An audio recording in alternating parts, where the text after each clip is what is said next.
Men o'zi prokuror degan odamni kechirasizlar, juda yomon ko'raman. Bu ochiqcha aytib, o'zi birinchi o'g'ri ular. Hammani tag'i o'g'rilikka da'vat qiladi. Eng katta o'g'ri ular.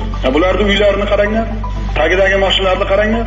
Nima bular? Atomli reaktor izobretat qilyapti. Familiyasini yoshni bilmaydi bitta ahmoqlar. Lekin prokuror bo'lib olgan tanish bilish bilan, xuddi mana biz yangi bosh prokuror qo'ydik, 80% odamni o'zgartirdik, oldingi qolgan axlatdan, ana oldingi tizimdan, oldingi bosh prokuror qoldirgan o'g'ri tizimidan 20-15% odamlar baribir o'zgartiramiz oxirigacha.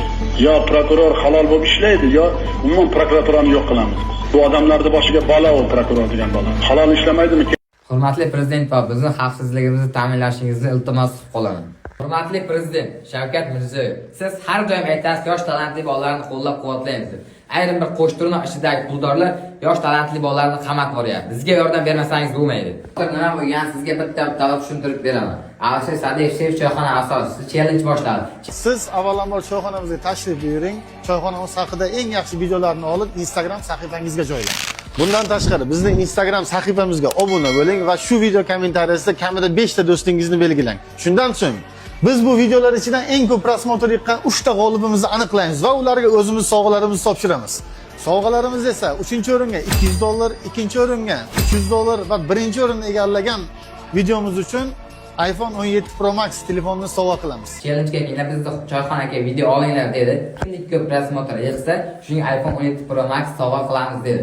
Biza bordik, video oldik, bizga eng ko'p prosmotr yig'di. Lekin bizga 17 ni bermadi. O'zining tanishiga berdi. Keyin biz iPhone 17 ni so'rab, talabga video olib chiqdik, bizlarni keyin ustimizdan yozib berdi.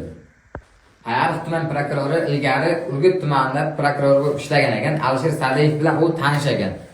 Alisher Sa'diyev bizga aytgandi, yana 17 ni talab qilib video olib chiqsalaring, sizlarni o'ldirib qamatga yuboraman deb aytgan. Assalomu alaykum barchaga. Bugun bizda mehmon bor, Pushaymon mehmon. Mana gapir. Assalomu alaykum do'stlar, bilasizlar kecha Chef choyxona haqida video qilib chiqqandik. Bu qanaqa video? Negativ video qilib chiqqandik. O'sha video qo'yganimizdan ming bora pushaymonmiz. Alisher aka, Otabek aka, Anvar aka, sizlardan ming bor uzrimizni so'rab qolamiz aka. Bu ish qayta bo'lmaydi. Hammangizga ming bor Uzr so'raysan. Uzringiz So'raysan. to'xtab. Hech kim senga ta'ziq o'tkazmadimi? Yo'q. O'zing tushunayaptingmi? Tushundim. Endi bunaqa ishni qaytarmaysan, a? Qaytarsang ham bilasan, bilishni. Qonun oldiga javob berasan. Men sana ogohladim, qonun oldiga javob berasan deb. Mana bizga va'da berib qaytarilmaydi deb, menimcha qaytarilmasa kerak. To'g'rimi? Qaytarilmaydi. Instagramga umuman kirmayman deb va'da beryapti hozir. Yana aka xayolim ketib qolib, birovlarni yana qon qilishim mumkin, birov uyini kuydirishim mumkin deyapti.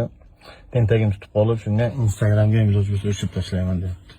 Oradan vaqt o'tmay ichki ishlar xodimi akamni olib ketib qamab qo'ydi. Hozir sizga hujjati bilan bitta-bitta tushuntirib beraman. Jinoyat ishi materiallarida aniqlanishicha, akam O'g'ar Baxtiyorovga nisbatan Payariq tuman prokurori e'tibor bering. Hozirgi kunda Payariq tuman prokurori Egamqulov emas, Valiyev. Fayzulla Egamqulov tuman prokurori lavozimida ishlamasa-da, uning nomidan 2025-yil 17-noyabrda elektron shaklda 18-22-42-2025-yil 193-M Jinoyat kodeksining 140-moddasi bilan jinoyat ishi qo'zg'atilgani va jinoyat ishini surishtiruvchisi Begzod Abdurazzoqov ish yuritib yuborilgani ma'lum bo'ldi. Jinoyat ishi qo'zg'atilish haqidagi qaror esa Valiyev tomonidan tasdiqlangani ma'lum bo'ldi. Ertasi kuni 2025-yil 18-noyabr soat 10lar atrofida akamni ichki ishlar xodimi tomonidan hech qanday ogohlantirmasdan majburiy olib ketilgan va tungi soat 22:46 ga qadar ushlab turilish uning bo'yniga tovlamachilik jinoyatini sodir etganlik, ya'ni Jinoyat kodeksining 165-moddasi bo'yicha nohaqdan ayb qo'yilib, ushbu jarayonda akamni himoya huquqlarini advokat tomonidan qo'pol ravishda buzilib, akamni bergan haqqoniy ko'rsatmalarni chizib tashlangan holda ish materiallaridan olib tashlanib, Jinoyat protsessual kodeksining 221-moddasi tartibida qaror chiqarilib, vaqtincha saqlash hibsxonaga joylashtirilgan. Shundan keyin otam O'tkir Murodov davlat tomonidan berilgan himoyachi advokat nisbatan raddiya bergan. Shunga qaramasdan 2025-yil 20-noyabr kuni shaxsan prokuror Valiyev tomonidan so'roq qilinib, ish bo'yicha qonuniy vakil bo'lgan. O'tkir Murodov otam ishtiroki ta'minlanmagan, lekin otamga aldab imzo qo'ydirgan. Shundan keyin tuman prokuraturasi xodimi Avasxonov akam Ilg'or Baxtiyorovga nisbatan qamoqqa olish to'g'risida sudga iltimosnoma kiritgan.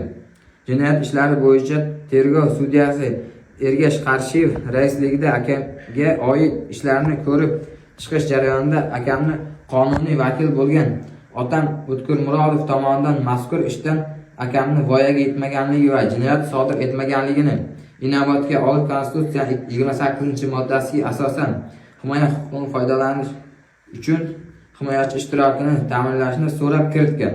Iltimosnomasi sudya Qarshiyev tomonidan e'tiborsiz qoldirilgan.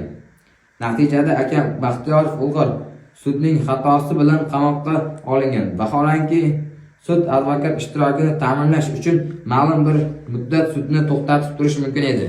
Hurmatli prezident va bizning xavfsizligimizni ta'minlashingizni iltimos qilib qolaman.